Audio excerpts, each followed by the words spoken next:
Hi, Bella. Have you heard about the war between Ukraine and Russia? It's been going on for quite some time now. Yes, Gina, it's intense. It's hard to say when it will finally come to an end, though. You know, Gina, a lot of experts actually thought that when Russia, being the world's second largest military power, invaded Ukraine, the war would be over in just a week or two at most. Really? That's surprising, Tony. But it turns out all of those experts were wrong.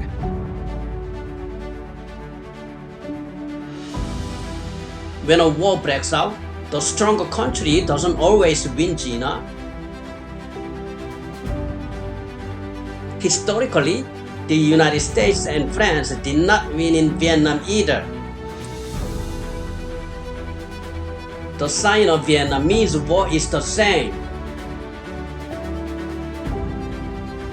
That's right, Tony. The Sino Vietnamese War ended on March 16, 1979, after China's blitzkrieg invasion of Vietnam on February 17, 1979. While North Vietnam fought hard against France and the United States, China provided a lot of aid to Vietnam. At the time, many experts say that without the help of Chinese weapons and funds, North Vietnam would never have been able to defeat the two great powers. For such a long time, two countries that have been supported by China and have been like brothers are fighting a war. There are no eternal friends or eternal enemies. There are no eternal friends or eternal enemies between nations, Gina. There are only interests between countries. North Vietnam had long received arms and financial support from China, but North Vietnamese President Ho Chi Minh stubbornly rejected China's offer of military aid. Although they received weapons and financial support, the Vietnamese were still wary of China, and China was well aware of that fact. In April 1975, when Saigon fell, the Chinese in Chinatown hung portraits of Mao Zedong and the Chinese flag, the five-star red flag, in front of the door as a welcome. However, the North Vietnamese soldiers who poured into the city looked coldly at the portrait of Mao Zedong and the Chinese flag and ordered them to be removed immediately. When Saigon fell, the biggest headline on the front page of the People's Daily of China was "Beware of Soviet hegemonism," followed by an article on Vietnam's reunification.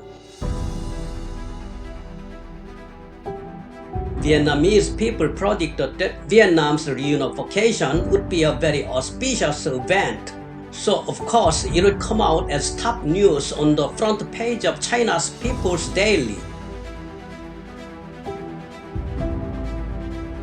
Just by looking at the reporting of China's People's Daily, all experts in the West were able to recognize that the conflict between the communist factions had come to the surface.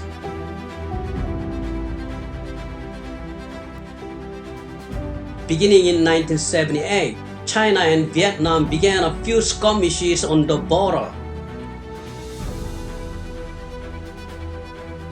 And in May 1978, the Vietnamese government began to confiscate property and deport the 1.2 million ethnic Chinese living in South Vietnam as spearheads of capitalism. The Beijing government, which has regarded Chinese people everywhere in the world as Chinese, was outraged by the government's policy of unifying Vietnam.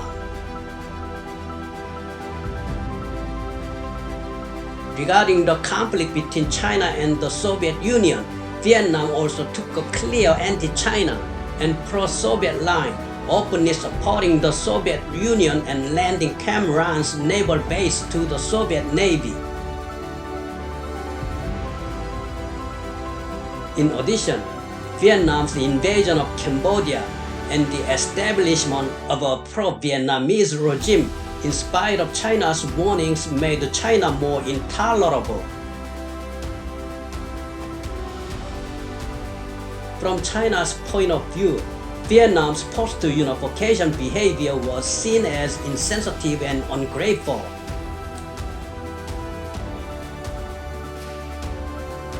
Moreover, the Chinese leadership suspected that Vietnam's hidden purpose was to become the leader of the communist bloc in Indochina, which encompassed Thailand, Myanmar following Laos and Cambodia.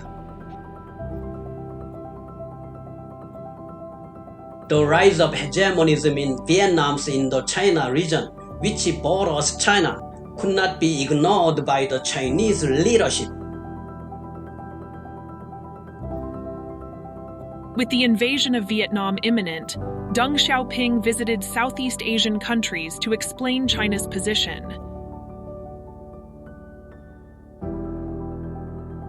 Deng Xiaoping expressed his anger at a meeting with Singaporean Prime Minister Lee Kuan Yew, calling Vietnam Wang Badan.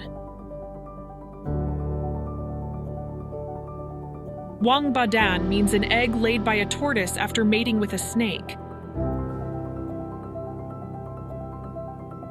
It is a word that contains the accusation of cheating and is a severe and insulting curse in China. Deng Xiaoping visited the United States and told President Carter, "If your little boy doesn't listen, you'll have to spank him."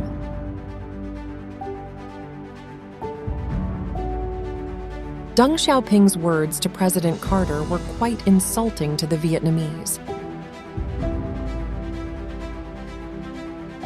The Chinese leadership decided to attack northern Vietnam in order to draw out the Vietnamese forces that had invaded Cambodia.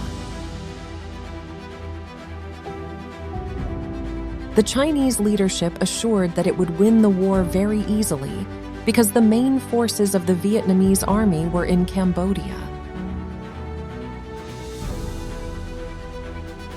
Vietnam, on the other hand, had hoped that the threat of Soviet troops building up on the Chinese-Soviet border would prevent a Sino Vietnamese War. However, China's and Vietnam's intentions were both wrong. On February 17, 1979, the People's Liberation Army of China invaded Vietnam, crossing the border with 200,000 infantry divisions, 200 tanks, and 170 aircraft. Vietnam's military power against the Chinese army looked shabby.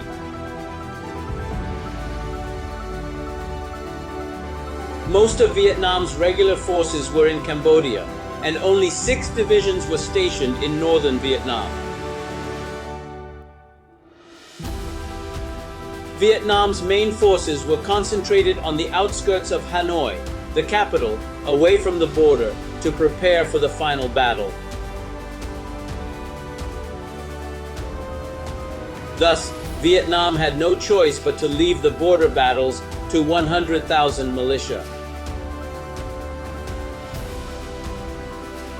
Because of this difference in power, the Chinese government boasted that it could occupy Hanoi right away. However, the situation on the battlefield developed in an unexpected way, completely different from the intention of the Chinese leadership. Northern Vietnam is a subtropical mountainous region. If you pass through here, the Red River Plain spreads to the south to Hanoi, where there are no forests or rocks as a shield. The Vietnamese army set up a strategy of holding out as much as possible in the border area and draining the strength of the Chinese army, and resisted by digging deep trenches along the northern ridges of the mountains. The Chinese army made full use of superior numbers and advanced by cutting down trees and making roads when forests blocked their way. When one unit charged into the Vietnamese army's position and failed, the next unit pushed in with a wave attack.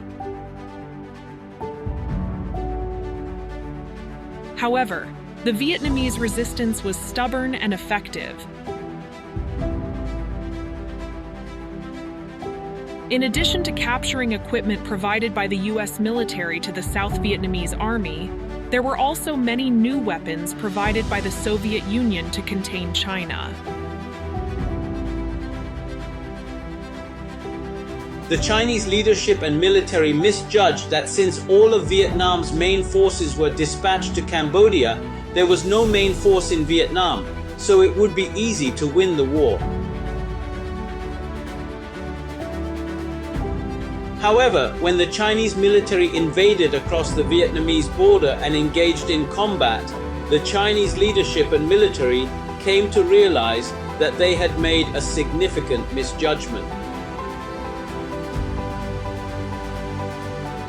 The interesting story of China and Vietnam continues in Part 2 of the Sino Vietnamese War.